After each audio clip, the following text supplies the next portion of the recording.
And we're live. All right. So, top question, man, getting a lot of these the last couple of days. I'm assuming that what's happening is a lot of advertisements are going out there. I'm having people sending me screenshots and stuff like that. Rates have dropped, rates have dropped, rates have dropped. Rates have been down for quite some time now. It's pretty funny, though, that a lot of these marketers wait until they have confirmation from the data, which takes about a month before they actually start blasting the message out. Just wanted to kind of walk through, all right, well, what does this decision look like? Do you go ahead and refinance, now, or is the consensus that rates could go lower? What are people saying about this? How's it going to look? How do we determine this? And I've got a couple of different things I want to show you on this. So first of all, I think the most important thing we need to do is I'm figuring out here how to share my screen for some reason. I forgot. Is I'm going to show you mortgage bonds. So this is a situation where, okay, this is going back to the beginning of the year. And the reason I wanted to show you this is because you can really see what's happening. This is MBS Highway, by the way. Barry Habib, who provides this information, allows us to share it. So you can see mortgage bonds just kind of doing the normal thing. You kind of leading up to higher prices. Remember, higher mortgage bond prices means lower interest rates. And I might actually show you a calculation I did here in a second. But you can see here, leading up to early March, when the whole COVID drama was really starting to take place. Initially, the traditional bond market was buying bonds because there was a scare about stocks and what was going to happen in the economy. So this was actually natural, free open market rally in bonds, okay, on the heels of the expectation that this coronavirus scenario was going to be bad for the economy. And so then you see what happens here, though, is you see just a system-wide capitulation. This gets run up, and then it actually is a full-on panic and a sell everything mode after touching up this level right here, which is currently making up our resistance level. And we'll get to where we are right now in just a second. Leading up to that, then you have absolute capitulation take place, which is a sell everything scenario. That is when the real panic began. Then you can see exactly when the Federal Reserve, these are all daily candles. This is when the Federal Reserve got in and saved it. This right here would have been cataclysmically down this direction if the free market had been in control. Some people believe that we should have let that happen, that it would be healthier if we did that. But anyway, the Federal Reserve didn't do that.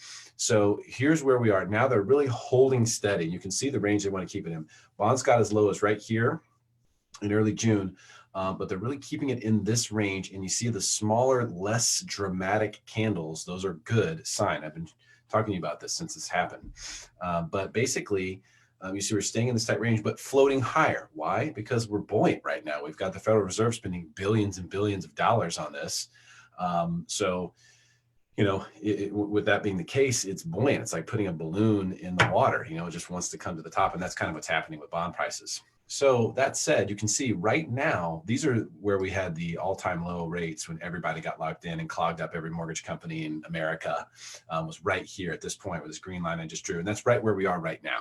And you can see Barry has nailed it twice here, both times, calling the top right at that moment to lock. So he's sending notices out to loan officers like myself who subscribe to his services, providing these charts and letting us know exactly the optimal time to lock if you're in a position to do so.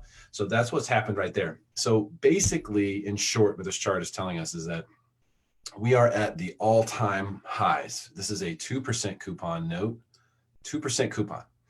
So we're looking at a 2% coupon. So some people are like, well, wait a minute, 2% coupon, how come rates aren't 2%? Well, in fact, if you look at the prices here, and I did this calculation, I'm going to show it here. Okay, so right now the current price for this 2% coupon is 102.75. Par value is $100. Coupon rate is 2%. Years to maturity is 30. So calculation on this is that the actual current yield is 1.94 and the yield to maturity is 1.87. So somewhere between 1.8 and 1.9 is the actual rate that the investor who's putting up the money for the mortgage is getting. So really, we're already in the ones on the absolute wholesale most end of it.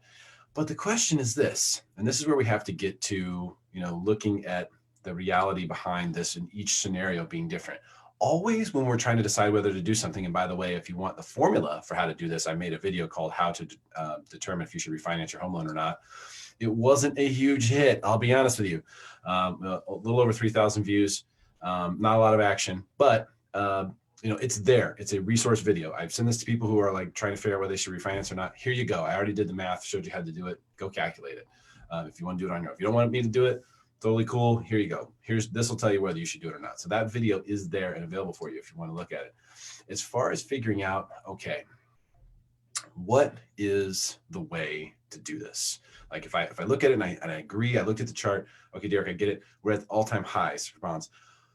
What does that mean for me? Well, that means that for every single person, it's going to be different on determining the risk reward. So anytime we're trying to decide whether we should do something in a financial marketplace like this, it's what is the risk to us? What's the reward for it? So what is the risk of waiting?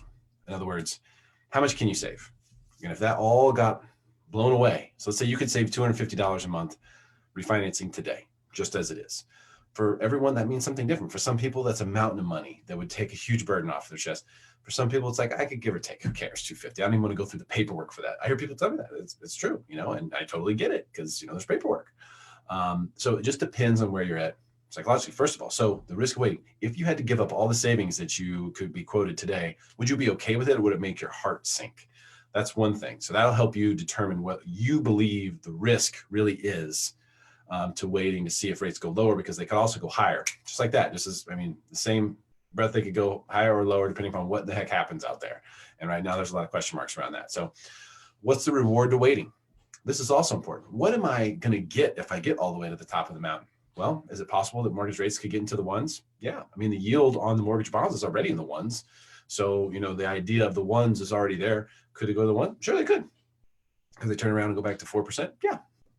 Both are, I would say, possible. I would say the rates going lower than this would be harder than them going higher. So it would be easier for mortgage rates to go up than it would be for mortgage rates to go down, as far as a big move is concerned. Because what's the difference between if you get 2.75 and 2.5? It's not that much. It's not worth risking a huge amount of savings, right? If you're going from 4% to 2.75, but you're going, I'm going to hold out for 2.5. That doesn't make sense. The risk reward isn't there. What you're risking is a 1.5% or 1.25% to try to get 1.5%. That 0.25% is all that your reward is. If you're right.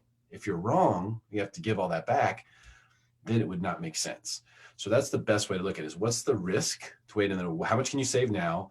Would you be okay if that went off the table? And if you would, for some people, they do quite. I've talked to a lady this last week. She's only going to save like $80. Like, what? If I was you, I told her I would wait, because you have the opportunity to make, to save a lot more than she already got a pretty good rate if rates drop. But if you lose that $80, you're not going to cry about it. You have a great rate on your current loan.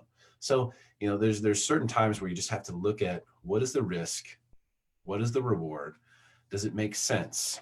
How low can rates really go? Can rates go to 1%? Can they go to 0.5%? Is all that possible? Yeah. Will it take a tremendous amount of time to get there? Yeah, it ain't happening anytime soon. It's not just going to go right there. It may happen over the course of 10 years or something. If we become, an interest rate market like Japan, for example, and rates went down to 1%, they just stayed there.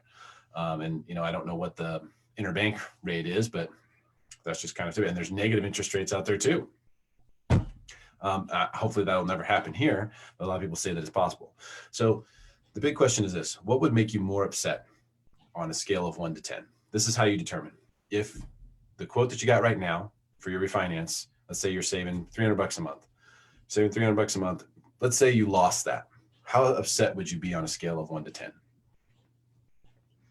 Or if you decided to wait, and so if you decided to wait and rates went up, would that make you more upset than if you went ahead and did the refinance today and then rates went down? That's what I was trying to say. So if you were wrong, depending upon which choice you chose, which one would make you more upset about being wrong? That may be a complicated way to say it, actually, but that's essentially the best way to determine how to manage the scenario. Because if you would be more upset about losing the savings that are on the table than you would be about not getting, or about missing out on a few extra bucks, if that's the case, then you make your decision accordingly. So look at the risk reward, make sure you know what the numbers are, get a very detailed quote. This is why I always ask for your mortgage statement. Derrick Evans, NMLS 155010. Sorry, I meant to say that right at the outset. Align Mortgage, American Pacific Mortgage, NMLS 1850. So we've got lots of different mortgages in there. But the bottom line is this: get the exact quote, and this quote should include taxes and insurance. You really need your mortgage statement in order to make sure that it's accurate based on what you're currently paying for escrow in pounds, taxes, and insurance. Also, get a look at what is your principal and interest calculation right now, because that's really what you're calculating against. That's more in the video that I created, I was telling you about earlier. So figure that out first. Look at the numbers and then see where it makes sense for you. What are you willing to risk, and is it worth it? If you get there, is it worth it? That's the question. Because you might be surprised. Sometimes when you do a quote like this, and you say, okay, well, we're at 2.25 right now. I've actually locked 2.25% a couple times here recently on purchases for VA. So a lot of people who have VA rates in the 3s and 4s, and stuff like that. I even have someone who I'm refinancing his VA rate in the 5s. And if you have something like that going on, you take the money. When rates get down into the 2s, you just lock it in, you just take it. Okay. Because if it drops a little bit further, great, we come back and earn it later. But my goodness, while those savings are on the table, giddy up, let's get it. But when you have 3.25 and you only owe 220 or something on your home or your condo or whatever, then you have to kind of look at it and go, all right, well, I really, how much am I going to save if I go down to 2.75?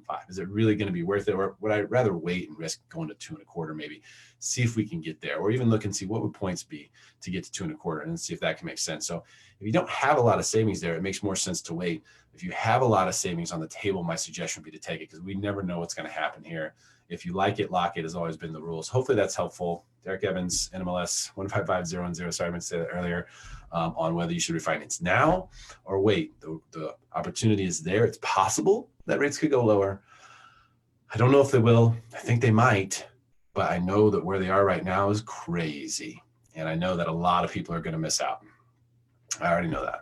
A lot of people are going to miss out because their mindset is that, well, rates are going to go into the 1s. I'll just keep waiting. That's the only thing that hurts.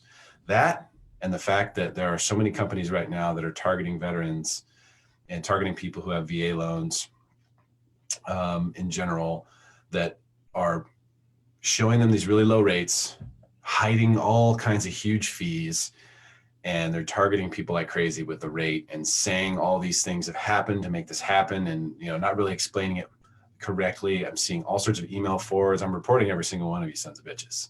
So I'm asking for emails. If you have gotten solicitations like this and they look kind of shady or something like that, or you kind of looked into it, maybe you asked them, you replied back to them, they sent you some weird looking paperwork, anything like that that's gone on, please let me know. Forward it to me so I can report these fools. There are people out there who are constantly targeting veterans with their marketing materials.